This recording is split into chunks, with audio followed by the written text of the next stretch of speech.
The Evening Brothers are proud to present Twinkie Talk.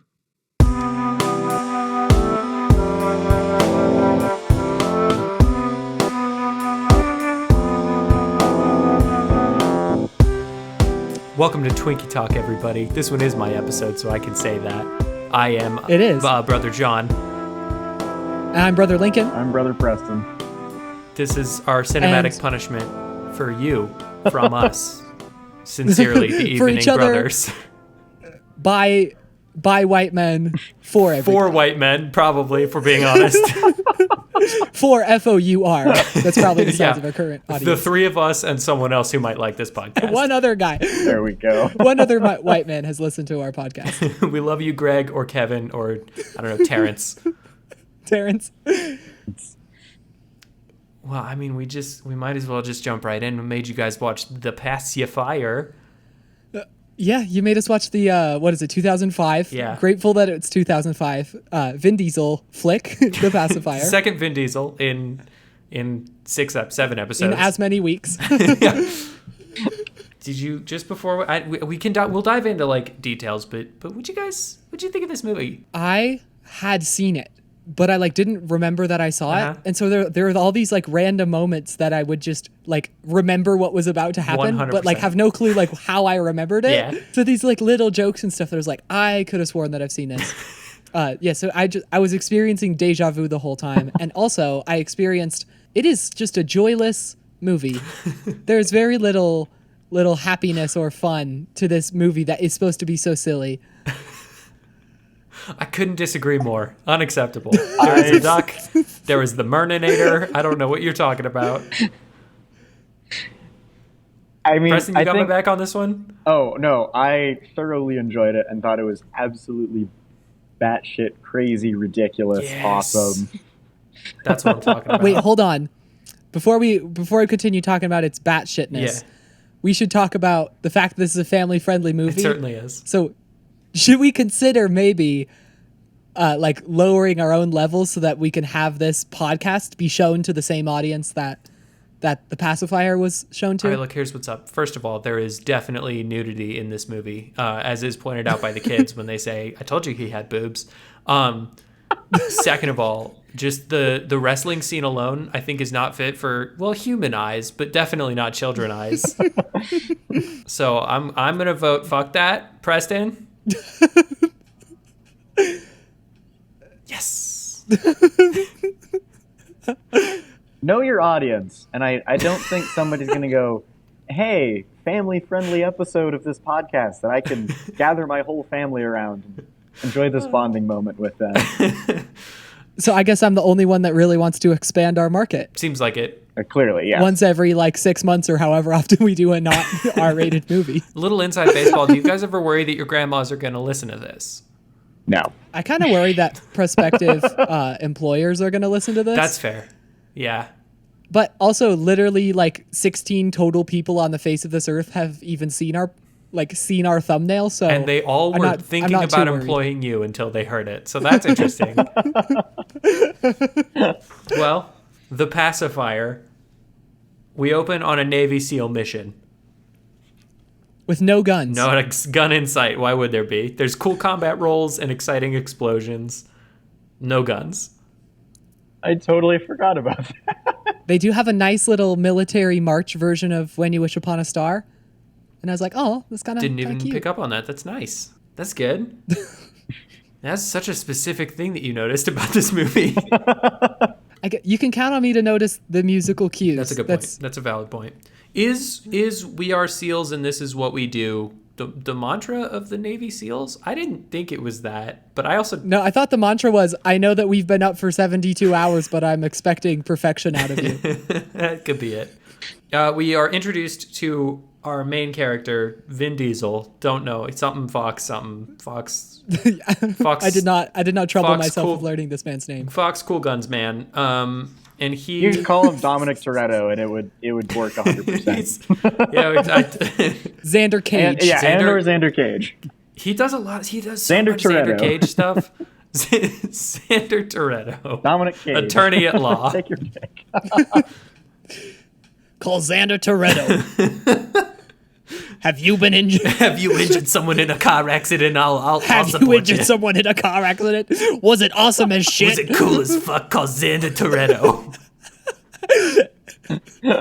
And vibe with me. I will not win your case, but I'll look cool as hell. I as do not it. offer legal counsel. I just want someone to call me. I just want to hear cool stories. Okay, sorry. Continue. He does a cool montage, a cool little suit up montage from Batman and Robin, where we lots of pelvic attention so much pelvic during attention. this suit up montage. We're just gonna go through the movie as we normally do for those of you who haven't listened, and just you guys chime in as you need. So we learn very quickly that it's a rescue mission on a boat. They have a chopper. I want to say 2 to 6 jet skis, don't remember, and a boat. Four jet skis. 4 jet skis, that's between 2 and 6. And we learn that it's a rescue mission very quickly, and then they just explode everything they could possibly find, assuming that the person they're trying to rescue must be at the bottom of the boat and not, I don't know, in the chopper or on a jet ski or anywhere else. Doesn't matter, explode everyone. They do. There's a lot of explosion, but a lot of like a stunning lack of harm from said explosions. I mean, yeah, man, okay. Every time any action sequence happened in this movie, I couldn't help but think how great would this be if it was rated like hard R and there was just giant explosions of like human bodies and just people getting kicked through windows. Oh, I feel like the dissonance that this movie's whole idea hinges on of this like hardened Navy SEAL in this like super domestic role would be so much funnier if he was allowed to cuss, first of all, and 2, if people were allowed to die. Like, I think you could there's so much more comedy if you can like stretch both ends of that tension further away from each other. Totally. Preston, as our resident closest to being a cool person, do those bombs exist? This is a genuine question I had. Do those little puck bombs, is that something that happens in real life? You know, I don't think so. From when you were a Navy SEAL, could you tell us? In your many years as a you Navy see. SEAL before you were dishonorably discharged. Because you kept throwing puck bombs. That's right. I'm so sorry. This must have been really recent. Yeah, You know, it I was don't actually think last so. week. It was actually last week. You don't think the puck bombs exist? I don't believe so. Well, I really don't want to. Preston, I can't believe we have to go through this every time we record, but because look at the two of us and then think about who you are as a person and then tell me which of us is more suited to teach me about adventures. Yeah, like imagine 2 small golden retrievers, like puppies, were walking around and all of a sudden they see a German Shepherd. Who is Like, also a that's Navy us. SEAL. Who is a Navy SEAL. That's how we view you. Yeah. Yeah, that's about, like, you know how, okay, so, like, imagine 2 small children and then they're, like, cool dad who could beat up everyone else's dad. You are the cool dad in that scenario. You're the cool dad who is also the exact same age as Right. us.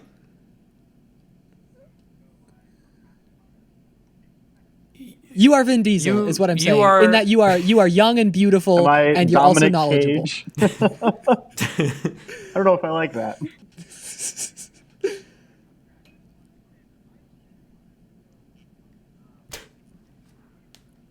Oh, yeah. Jet ski. I was going to say, is it when he Oh yeah, launches the jet ski between the 2 jet skis? yeah. That I was mean, a very Xander really, Cage you moment. could say that about.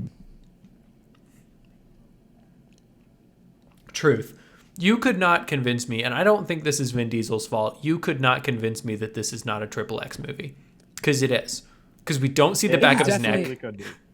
You could convince me. You could convince me that this is either another Fast and the Furious or Xander Cage or both, and just everything Honestly. all. Well, for rolled Fast into and one. Furious, you could definitely see how post 2005, Dominic Toretto cares a lot more about family. That's true. Yeah. So Exactly. this is he just kind like of a, learns his lesson in this one. like a middle chapter where he learns that all cars are cool if you drive them fast enough, and also family's important. Uh-huh. Wow, I didn't think we were going to get to that connection so quick. This movie's not that long, so I think we're fine to hang on to the little bits and pieces that we catch. I mean, that's true. We got a lot going on. It's not long, but there's so much in this movie. I was about to say There's it just- A lot does feels happen. long. Well, yeah, that's true of most of the movies we I mean- watch. might feel long for different It is not the longest 83 minutes of my life, but it is a only 83 longer minutes? 83 minutes than I'm used to. Oh man. No, I Is think it it's like genuinely 90s. only 83 minutes? I think it's like low 90s. I was just pulling a number out of nowhere. Well, This is just a goof, Preston. I'm sorry. you guys keep talking. I'm just gonna look up. And then I'm going to say the exact same joke again with the correct minute That's time. kind of it's a good idea. The pacifier runtime. It is 95 minutes. 95 5 seconds. minutes. It's 1 minute longer than Cheaper by the Dozen too.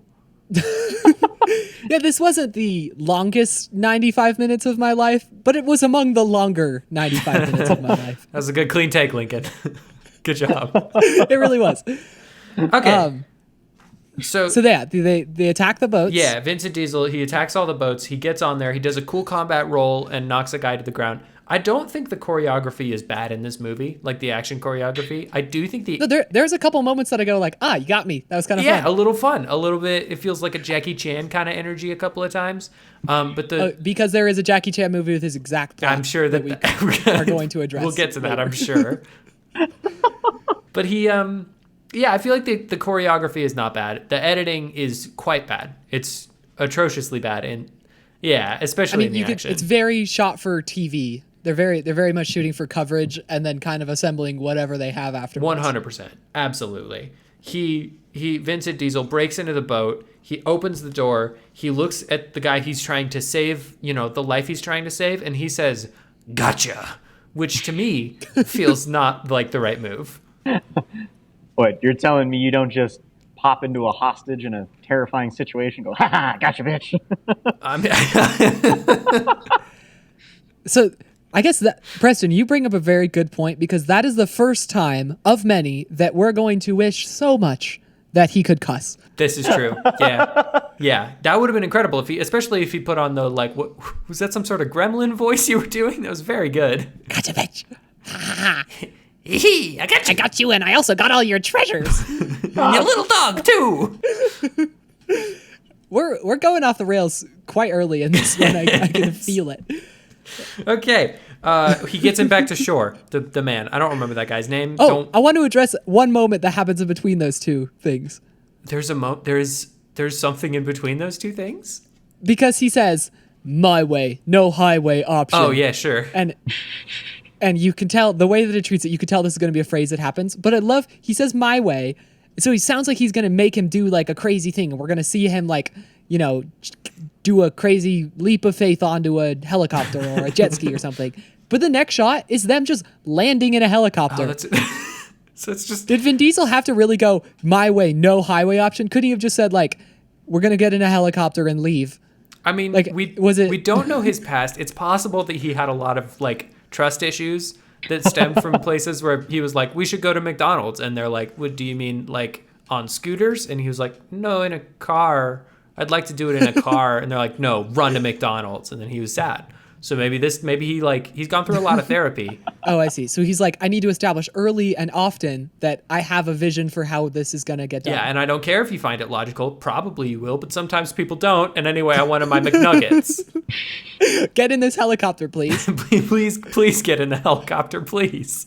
I'm trying to save your life. I know we started on a weird foot, but I'm trying to save your life. He gets the man, whatever the man's name is, couldn't give a shit because he is going to die in 0.25 seconds. Gets the man to land. The guy uses a voice-activated briefcase. We're going to get back to the voice activation because I have concerns. But uses a voice-activated briefcase, which is just, the password is his kids' names, which is essentially, to me, if you're a dad, the equivalent of the password being either "please open" or "password." Or 1, 2, 3, 4, 5. Right, yeah. This is where we're introduced. And it's their names in age order too, which is oh yeah, it's not even random. When he only had one kid, was his password only one name, and it's gotten more secure because he's had more kids. I mean, slightly.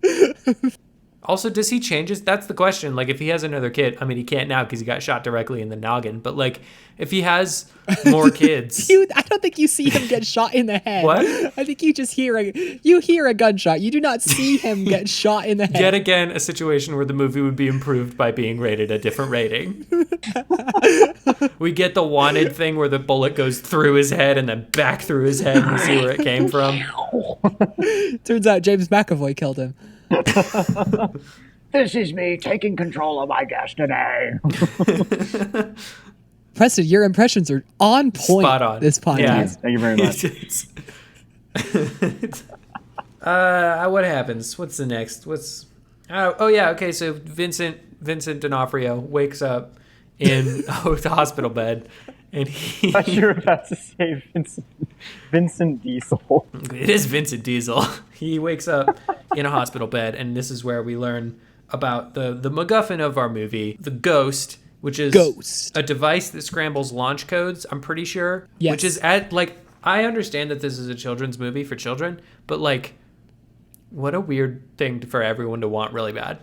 That seems strange to me. I don't know. You can kind of see the military value in being able to stop another country from launching their own nukes. Hey, Lincoln, I have a quick confession. And it actually might break up the podcast. I whole ass thought that this was about scrambling your own launch codes. and I'm just now realizing the tactical advantage that might be gained if it wasn't your own Scrambling someone else's launch codes. I'm so glad I could provide this service to you. This movie makes sense now. It's good. I don't know if you should go that How far much? just By how yet, much? How many points did your rating jump up by? This is. I'm- I never thought about it. I just assumed. John, how many times have you Wait, seen what? this movie? What did you think they were gonna? Why did you think they wanted it? Okay, actually, Preston brings up a good point. This is probably a holdover because the last time I saw this movie, I assume like 8. So in little 8-year-old's mind, it was like, yeah, we have nuclear. We use the launch codes for nuclear. So Right. I guess I just rolled with that and didn't question it. So since you were 8, which you know was several years ago. Sure, there's 1 or 2. I mean, I didn't think about the pacifier a lot in between those years, if that's what you're wondering. Fair. I suppose that's fair. Yeah, so they want the ghost. Yeah, they want the ghost. And then he's given an assignment to go watch this dead man's house and family and then try to find the ghost. Yes. That's all he knows. That's all he's given, which maybe they explain this. I'm not sure like where the guy came from. Is he just like a tech guy? The dead man. He was like a researcher for the government. So wouldn't the government have all his cool files that he does? Wouldn't that be you know how what? that should work? That's something I did not question. You were just cool with like, yeah, and then he has it under his house. Yeah, this is America, bro. That's a good point. You have the right to store your special files in your secret basement. Well, it did look like an expensive secret basement. What does he do? Like, what did he sell that got him enough money for that cool basement? And also his pretty know. average house. Maybe it was like a bureaucratic thing where like one department paid for him to get this bunker, but then didn't tell the other department, and so yeah. it was like Russia got him Like the it- underground, and then no, I'm talking like within America, like they're on other opposite sides of the hallway, so they never actually it's just never confirmed interacted. with each other. Okay. The like, FBI if is on someone one just side, sent the a memo- CIA is on the other. They're just not Yeah. communicating. Yeah, if someone just sent a company-wide or a Pentagon-wide memo of like, hey, by the way, does anyone know where the ghost files are? Yeah. There would have been some operative that was like, oh, yeah, we gave him a freaking secret bunker for it. In that situation, And allowed him to custom design a special password for which it. why wouldn't you at that point if you're going to give him a secret bunker? In that situation, would there be like hazing rituals and little prank wars between the CIA and the FBI? I would hope so, yeah. and I would hope that is already syndicated and on CBS right I now. hope so too. Yeah. It's called If the Brief In the adult animation category. It's called If the Briefcase and Knockin' Don't Come a No, fuck, I fucked it up. Hold on, let me go back. It's called If the Wait. Briefcase a Rockin', Wait. Don't Come a Knockin'. That could be the tagline. It's a college comedy, but the FBI and the CIA, and they got cool guns and aliens and stuff. Oh, you guys aren't gonna pick up on that at all. You're just gonna let that hang. The show is called Human Resources. Okay, great. Is this a real show? Is this a thing that exists? No, I'm just making this I like up. it. That's what it would be called. Oh, okay. You're yes ending. It took a minute, so I didn't know what was going to happen there. Well, I had to think of a clever title. I see. I think Human Resources is kind of fun is because fun. it's like your operatives are like these disposable resources, but also it's like company culture, work, language. Yeah. This is all getting cut out. Yeah. Just so you know. 100%. So Vin Diesel. Yeah, how dare we talk about something that would be better than watching this movie? Honestly, we got to get back on track for our cool listener fan base. Vin Diesel goes to this dead man's home and he knocks on the door. A small child opens the door and screams. Well, and hang then on. just closes Sorry, the I door. want to address one other thing. The fact Guys, that I'm not skipping much. I'm not in skipping his- a lot, in- and we're in his cutting back. briefing, Vin Diesel says something to the effect of, "Yes, sir, I'll do whatever you need to do," and then the guy says, "Oh, it's not that kind of mission." Oh. No, I think he was saying that he was willing to like kill a man. I don't think he was gonna seduce the mom. Is that what you're trying to say? Well, not the mom. What? What are you saying, The Jonathan? babysitter. You know what? The Forget nanny. That I said, forget that I even brought this up. Let's just. Well, we lost Preston, so this is a good opportunity to talk about sexual nannies. Let's not. Oh, okay. Let's just go ahead and not talk about that. Okay. Do you want to keep talking about? Do you have thoughts on the kid opening the door? Did I miss something between him walking up the stairs? I didn't really think. I mean, he steps on a troll doll. Yeah, he does. Which I wrote, hey, look, dissonance between Vin Diesel's demeanor and his current situation. I wonder if that's going to keep happening. Surely no. Pick us back up right at the door. Okay. That was a command, not a question. All right. Sorry, I thought you were. I don't know why I thought you were taking over. Guys, we're beefing it. So We're beefing this one, guys. Let's go in the description. We had 100% such high grade A hopes. beef. this is some wagyu shit right here. A little too goofy. So they open the door. Kids open the door, screams, closes the door. The old scary nanny lady opens the door, and Vin Diesel says, "I think my favorite line in the movie, which is, ma'am, baby." I don't know why that gets me. Also, fun fact, I learned yesterday, I watched this movie yesterday, and I learned that I can actually quote like 90% of this if the movie's going, and I did not know that. The duck is a weird call, right? The duck is a very weird call. I don't really think it ever quite paid off. Not at all. The duck does not have an arc, Preston. The duck. He never duck- he has an arc with all of the kids, and the duck never gets one. And that is duck has really almost that's no the character real development. crime with this movie. We need a prequel for the duck. Just give us something. Is they said, "Hey, in this final It's scene, called Duck and we need Cover. something to save these people. Hey, let's." And somebody sitting in the back said, "Hey, let's throw a duck in there." So they had to throw the duck in at the beginning to make it make sense. Sure. Do you think It was, Yeah, you got the you duck. know, it was someone's like cousin. Someone's cousin was hanging out with him for the day. And he was like, "Have a duck bite his dick, dude. That would be so freaking funny." And then they had to do it, and so they were like, "Well, we gotta And then go they're like, reshoot okay. so much duck footage. Like, what?" There's so much CGI duck that we have to add back into this movie.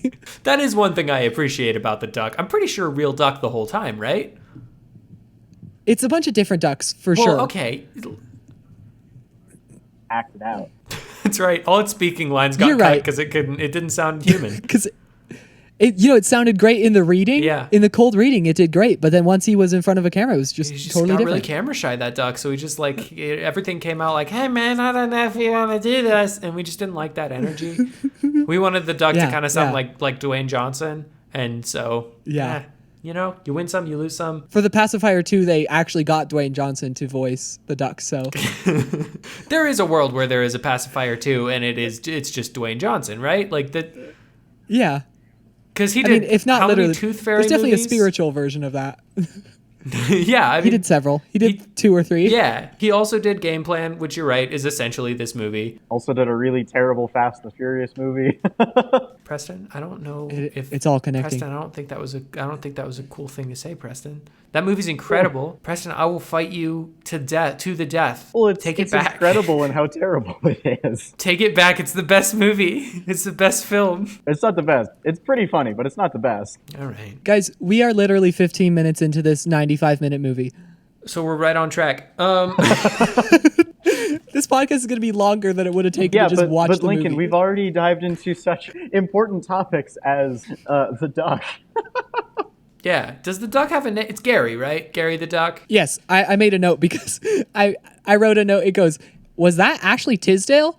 I thought it might have been Ashley Tisdale for a second. The daughter. Oh, not the duck. And then my next line goes, I'm sorry, that's Gary.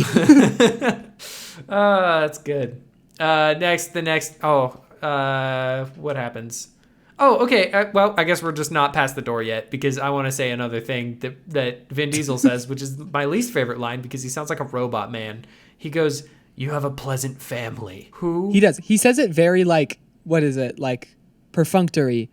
Yeah. Like he says it like he had to say like it. that's a thing that you say. Like when you walk into somebody's home and you're like, "Oh, you have a beautiful house," but he was just like, "You have a pleasant family."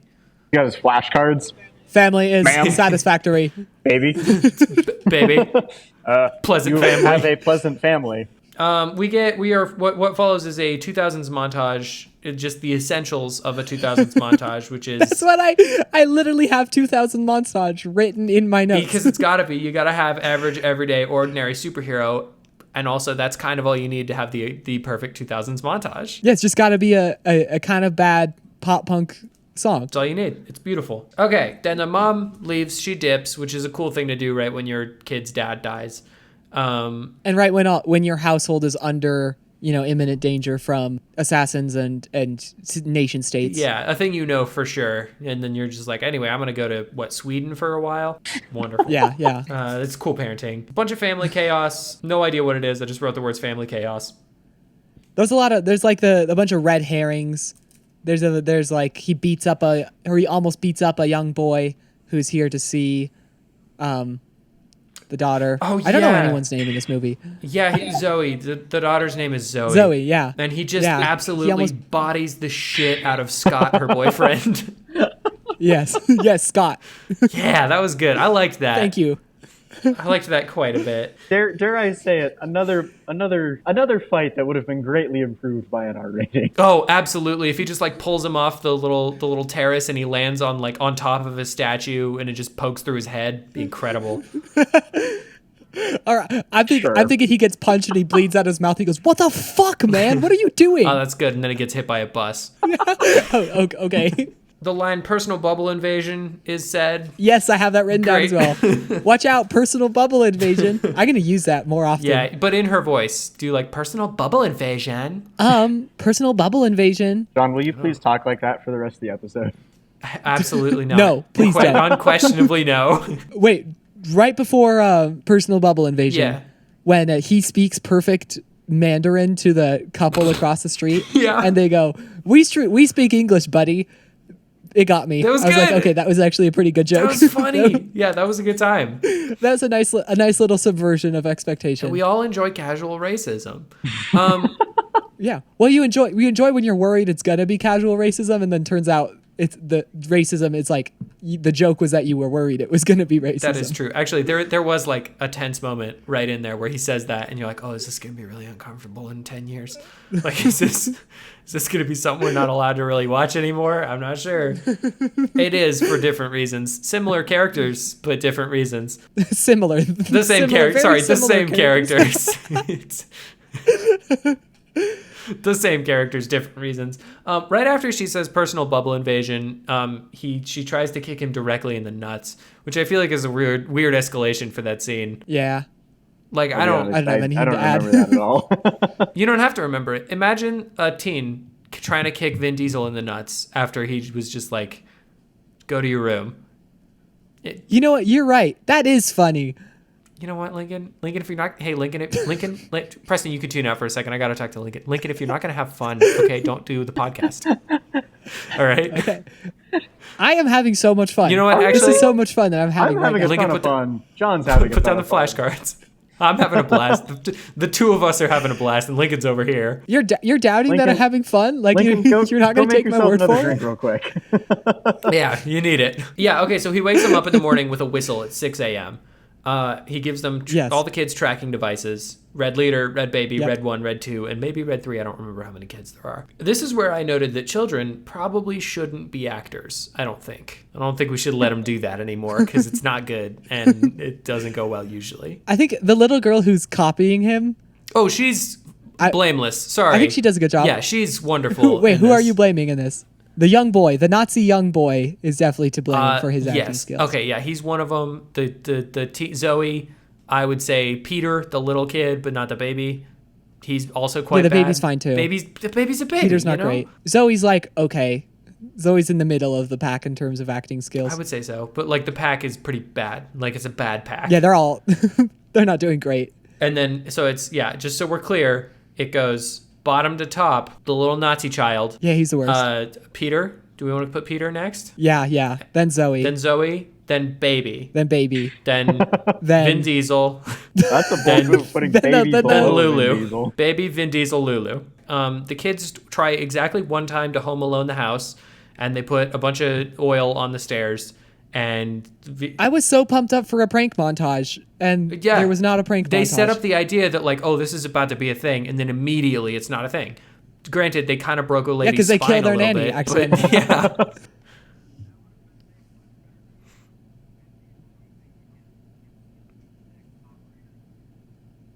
to avoid the pranks. By a family of Yes. children that hate him. This would be so fun. That would be great. Throw on a little B plot of him killing a revolving door of nannies that keep coming through. It's incredible.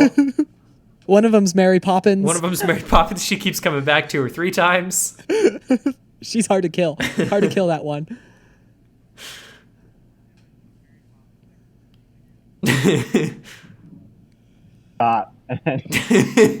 And she catches the bullet and it's like, do you really think this was gonna kill me? And then Vin Diesel goes, no, this will. And then he like unloads a rocket launcher on her. Yeah. Why didn't we make this movie? We should have made this We're movie. doing such a better job. I mean, why didn't we make this movie? Because we were 4. But otherwise, yeah.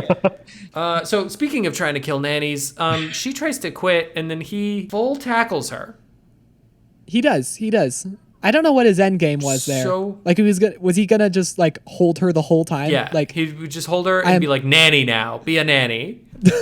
now, go. Look at me. I'm the nanny now. Look at me.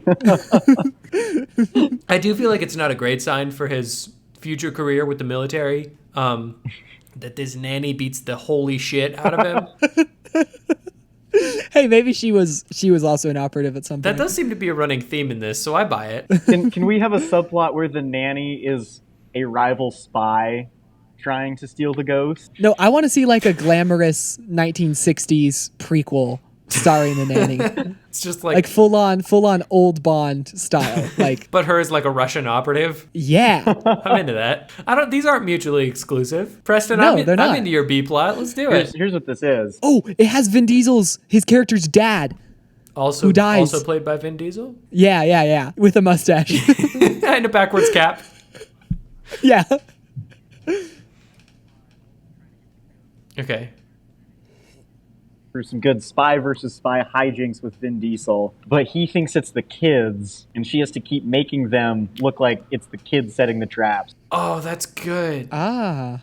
That's really good. And he keeps just like That's drop kicking these fun. kids out the window, and she's always like, "Yep, there you got them. That'll fix the problem." Let's continue with the I don't want to continue. That's a good idea, Preston.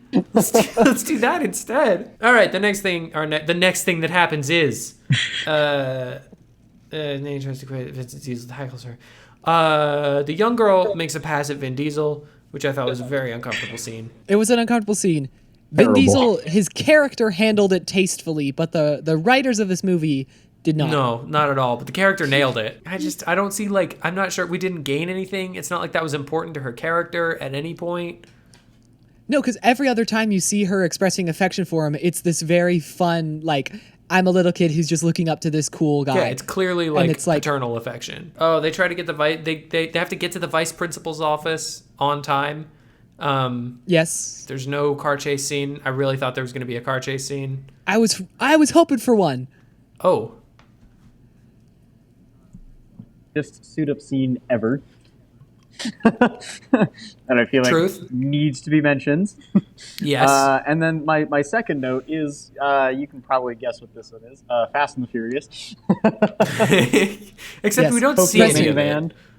No, we don't. Which is we don't. incredibly They're holding disappointing. back on us. It's crushing. Preston, I want to echo your suit up montage because that was one of the deja vu moments for me. I was like, I've definitely seen this. Like, I recognize this like joke It's of like him putting all the baby supplies on his back. it's really solid. and on his like special belt. And having the door like open at their feet and like it's all very good. So they get to the vice principal's office. Well, they think it's the principal, I think, maybe. And then it's my least favorite person, I think, on planet Earth. This guy, whatever his name is, I was so Gorblin Matrusky, I think, something like that. Gorblin Latrusky. Okay, I need to like confirm this with other people. He's like totally making a pass at Vin Diesel, right? Like every waking like moment he's making a pass at Vin Diesel. like he desires him carnally. He wants Like, it so bad. I was watching this like this is really this is clear, right? This is not me like reading too much into No, it. This is 'cause like very He's like negging him too. Like he's trying his very best.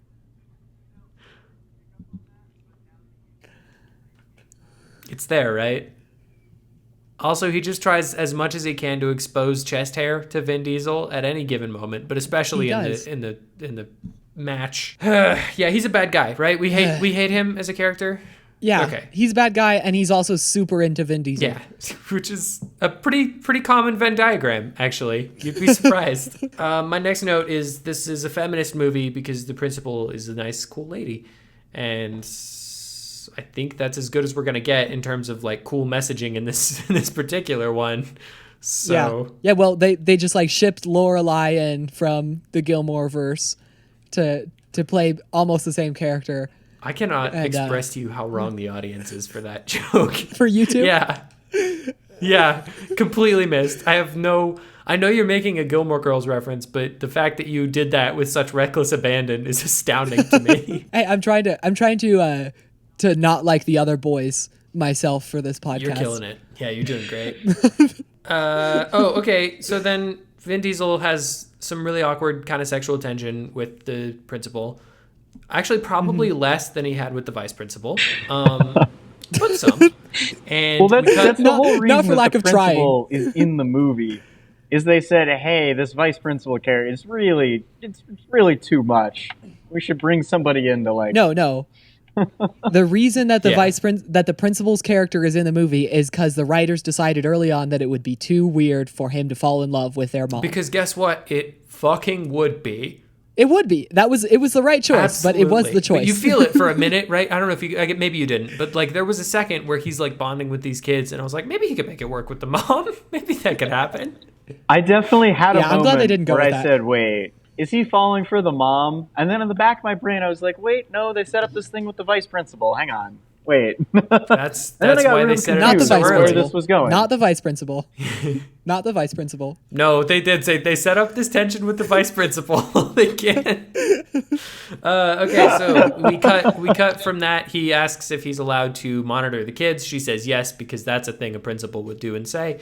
And then this is my favorite visual gag in the movie. There's 6 kids on one side of a teeter-totter and Vin Diesel on the And he's other. on the other. Incredible. Yeah. Good times. There's just something Good special times. about that. Let's see what else we get. Okay, we get a close-up shot of the bumper sticker that says "World's Greatest Mother," which feels like a sociopath bumper sticker to get, right? Because it's you get "World's Greatest Mom" or no bumper sticker. But if you were gonna get one, it would be "World's Best Mom," and it wouldn't be like "World's." World's most optimal maternal figure.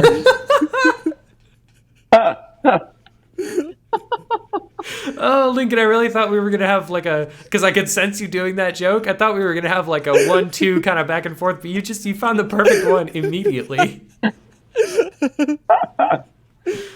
They really lean into that gag. Like every time the there's a whole minivan, Mr. Mom thing? it is boom, bumper sticker, minivan.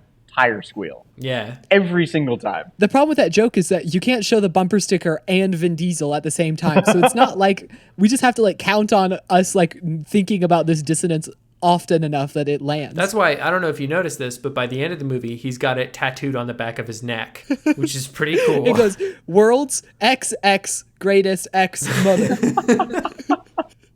Oh, man. Okay, so then he sees that the panic attack button, not the panic attack button, the panic button on the bracelets has been pushed, and they are flying through the city. He goes on a cool drive. He lands in the sewer. He jumps into the sewer to catch these things, which clearly there's not like 4 kids in that sewer, but whatever. He's dumb. He needs to check.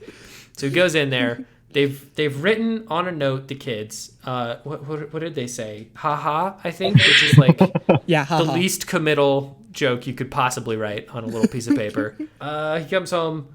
This is like the principal of the year, right? Because she is being a principal. She's left with a baby. And then the next time we see her, she's like taking all the kids home and is just chilling out with them. Yeah, she really went above and beyond there. Yeah. And I think she deserves some recognition for that. I agree. Okay. All right, no other thoughts. All right, nothing about the sewer. After a moment of silence. I could have sworn you guys were going to have a thought about the sewer.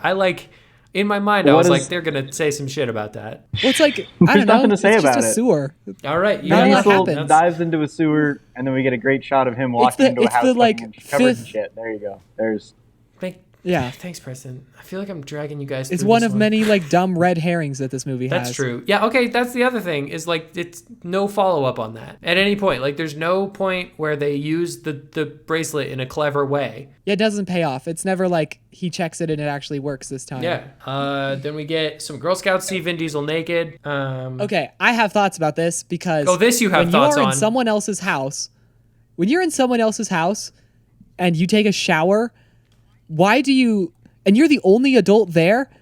Like, what were you thinking? Yeah, no. Coming downstairs in a towel, that's insane. You're just like, yeah. I don't like leaving my own bathroom without clothes on. I'm sometimes averse to leaving the shower without clothes on, so I'm not sure how he made it down the stairs. Like he took so many steps down that stairs wearing just a towel thinking, I'm just going to grab a quick brewski from the shower in this house full of children that I am not related to. Yeah, it's insane. Like he's just walking around tits akimbo and he's just fine. And he acts so surprised when everyone's like pointing at him and laughing like, "Bro, this is 100% on you." Yeah, and it's not even like it's not even like they were supposed to be at school. Like it's after school. No. Well, it's in his contract. He has to have a shirtless scene. And they said, well, I guess this is the weirdest possible way we could have this in here, so there you go.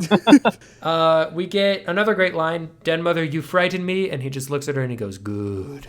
Incredible. It's a great line. I wrote that down too. Dead Mother You Frighten Me would be a great title for an alt metal album. It would. That's very good. Some Boy Scouts bully some Girl Scouts at a Costco parking lot. 100% accurate to how Boy Scouts are when they're 10. It seems right. It definitely seems right. I do. Okay. Wait, Preston, you actually can weigh in, can't you? Oh wait, yeah, Preston, you were a Boy Scout, a Scout? I have no comment. You bullied so many little girls. He did. And he didn't stop when he grew up. I did not. Oh, okay. I feel like I shouldn't have to say that. While we're on the Boy Scouts v Girl Scouts round 1, there is a line that a Boy Scout says that I had to back up, turn on subtitles, and double check that I heard it correctly.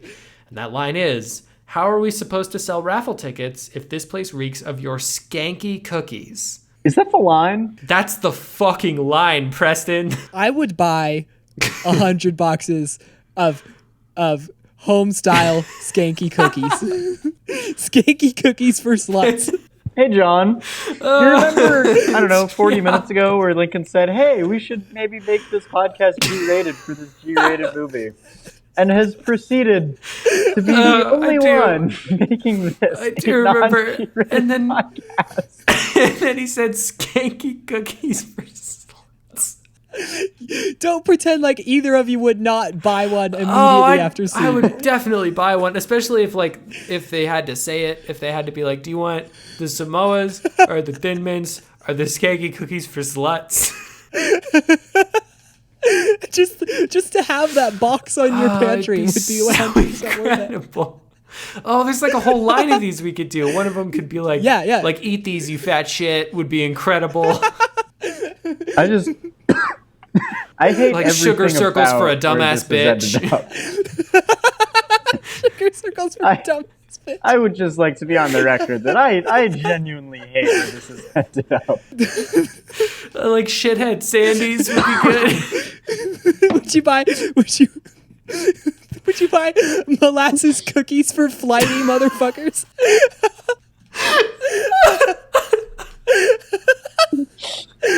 I'm so uncomfortable right now.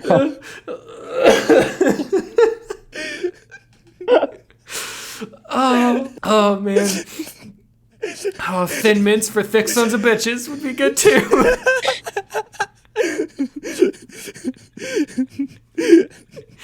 Peppermint spice cookies for shameless douchebags. Oh. And then there's one that they know everybody's gonna like, and they call that one "We Got Your Ass."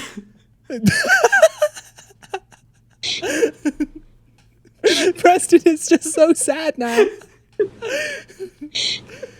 Preston's thinking through every life decision that brought him to this moment. You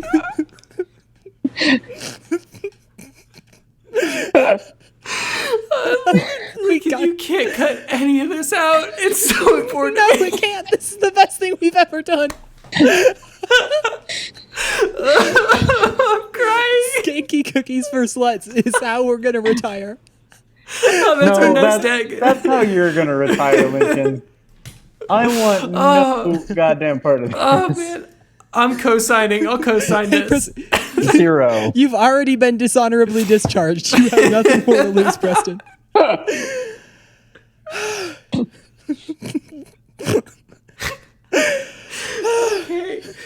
Oh god, we have to talk about the pacifier again. How are we gonna go back? There's 15 seconds of usable material in this podcast so far. Ooh, okay, so they say that they need to get something to eat, which you'd think they'd go to Costco, but no. They gotta go to... Yeah, Costco has quite a lot of food. And for so cheap, you guys. The Costco food is so cheap. Yeah, you could get a whole, 2,000 calorie pizza slice for $1 You or really something. can. It's so insane. Okay, they go to Woody Woodchucks. They leave a baby there. There's another line that I just really... That got me. It got me, but it really shouldn't have. But it's there is no freestyling in the ball pool. Oh, the line that got me was, once we found a kid in the ball pool when we opened in the morning. That was good too. Oh man. They come home to a house party, which was not set up on any level whatsoever. But doesn't matter. The movie's continuing. No, it just happened. Vin Diesel acts like a calm, rational man and pulls a boy through a dog door, and makes him clean like a human would. Yeah, just like a human. Which is, again, really not a thing that ever comes back. There's no point. There's even a scene later where the kids are like, we got to clean up this house because mom's coming home. You'd think that would play better if the house was still dirty. What from the party? But it's not. What from the party? And the children are taking responsibilities for their actions. Yeah, but that's not what happens at all. Vin Diesel does catch a football and just crush it with his hand. Quite good.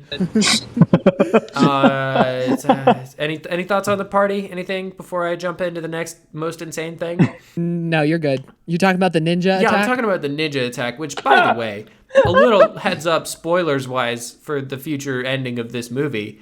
The only Asian people that are in the film are ninjas, which is why this movie is a little bit problematic in my mind. Yeah, I'd say so.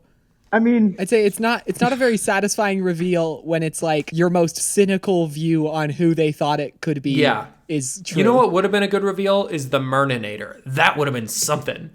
That would, or some other group of neighbors that are established some other time. Yeah, that would have been good. Or just 2 Girl Scouts in a trench coat. Anyway, actual ninjas break in to get a DVD with the word ghost written on it with a Sharpie. It's a great fight, honestly. Like, the editing's bad, but it's a fun little number, I think. When he throws him like over the banister and he does like a full loop Quite around. good. I was like, oh, it's kind of cool. That's a good time. When he captures the guy in like the kid's tube. That's a fun time.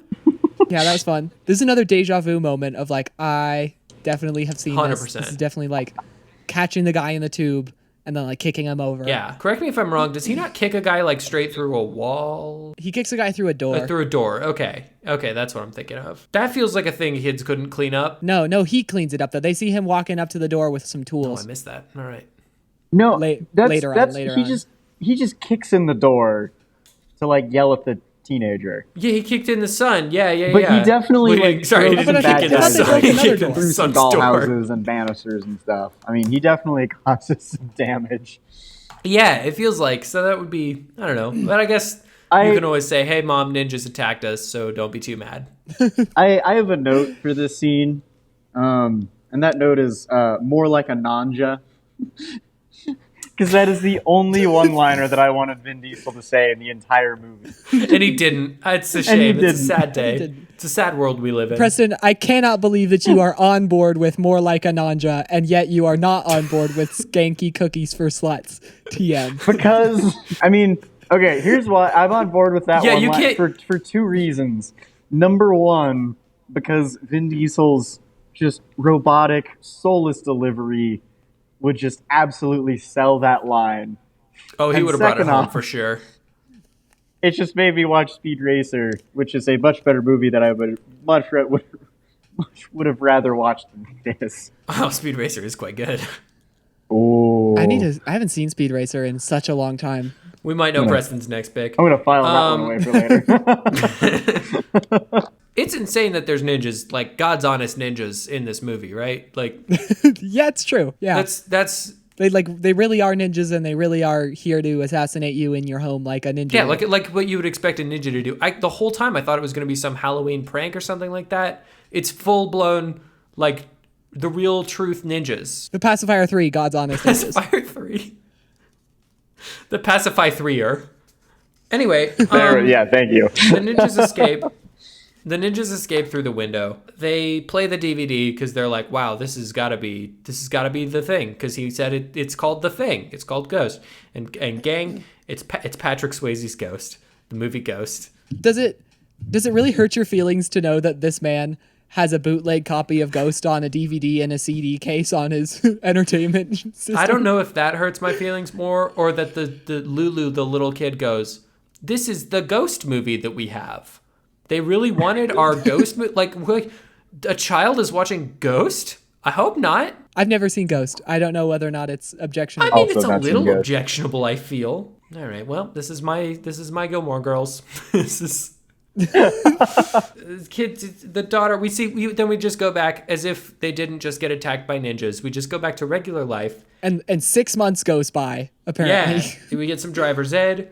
We get some... Okay, so now we get to where your homework came in. Yes. So I asked you guys to tell me who is the Nazi in this movie. And I said, if you remember, there's going to be one obvious choice. And you can go for that if you want to.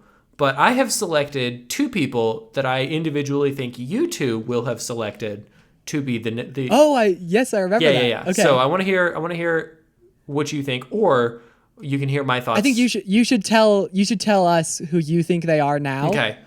Because like mine are written down. I'm not going to change my answer. But Preston, I want to hear who you thought. Swear on your firstborn? Are you going to change your answer? I totally forgot that was the homework. But well, you know what's funny? Do you want to know something funny? Yes. I said Preston wasn't going to do it.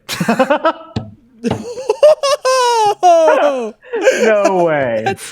I said Preston will either forget or he's going to think it's the nanny. Well, yeah, now I want to know who you think I think the Nazi is. Let me call my shots. Lincoln. And this comes from Darcy as well, my wife. Okay.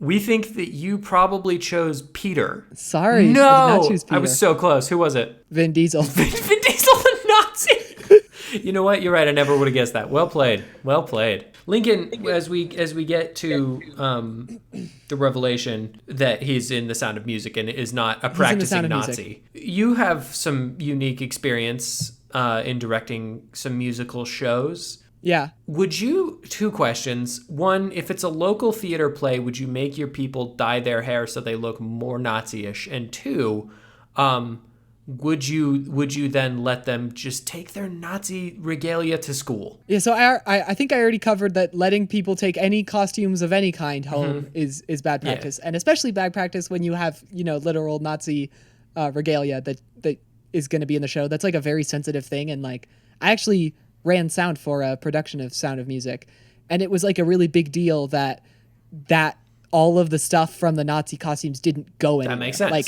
we had to know where it was at all times because we didn't want someone to take it or it to get put in the wrong place. Yeah. And as far as dyeing your hair, I've directed a couple shows where people come up and say, "Can I dye my hair?" And I say, "If you want to, you can." But obviously, in a community theater production, there would be no requirement for that. The fact that they chose Sound of Music has got to be intentional because this movie's plot is literally the polar opposite of Sound of Music. I mean, it is. Like that's yeah, it's basically Sound of Music. It's a military guy goes to an undisciplined household and teaches them all to obey the whistle, instead of a non-military person goes to a household run by an ex-Navy person and then teaches them to have fun. Which they had to know because when he shows up and they're like, "Meet the family," they're all standing on the stairs like ascending, just like the Von Trapps. So they knew. It just they weren't clear enough about it to make it like funny or a cool thing. Like when they really miss opportunity when he's describing the plot of Sound of Music to somebody, like, "Oh, I saw that movie when I was a kid." When he said that, it sounds like he's also saying while it was out in theaters it does. in 1964. But he goes, "I saw it when I was a kid," and then he was like, "The idea of a nun leaving her habit to be with a guy from the Navy, that was pretty great." But it's like, you didn't also realize the idea of someone getting sent to look after a group of children and teach them something that they haven't learned yet. Like, that didn't strike any sort of chord with you. Didn't cross his mind.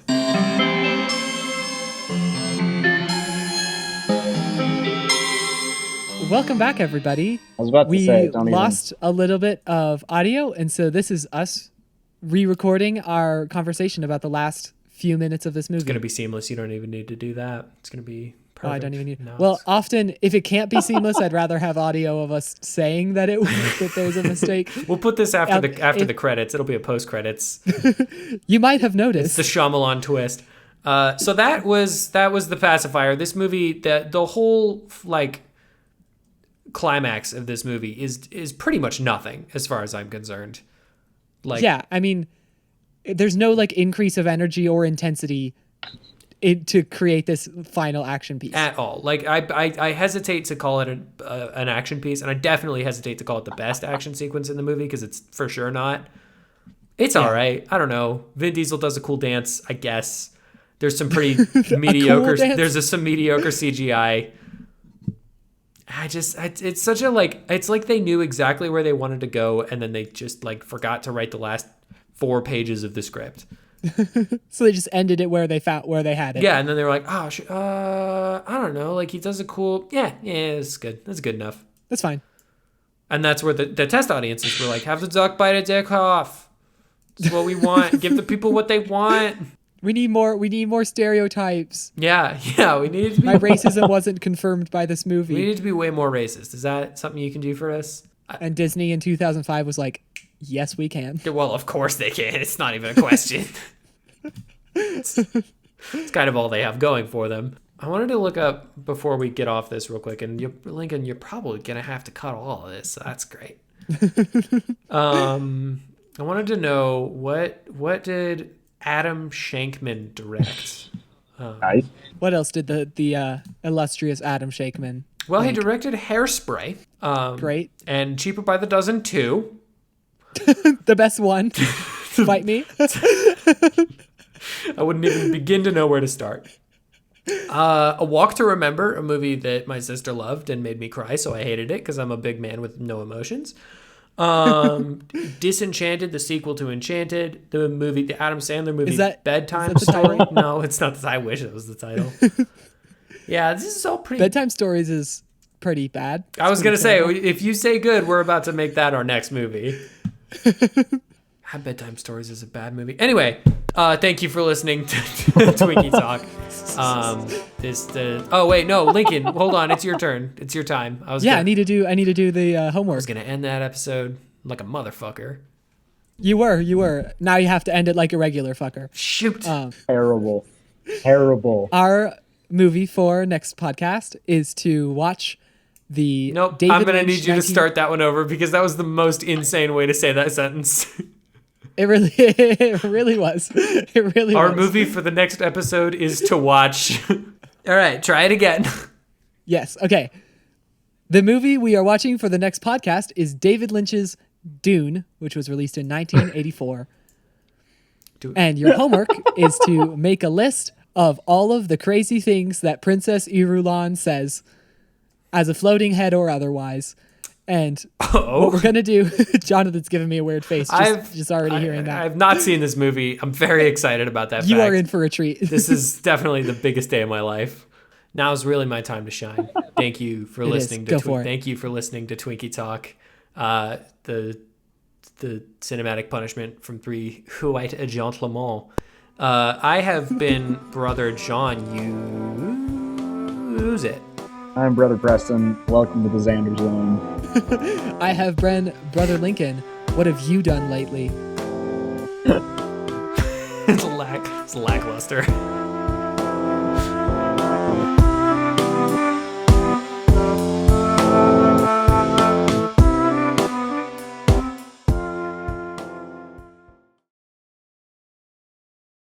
Okay, so I don't even know like what flavor the cookies would be. Like I don't know how they would be that kind of cookie. It's because it doesn't matter. Okay, sorry. Continue. I don't know if I can. It's still funny.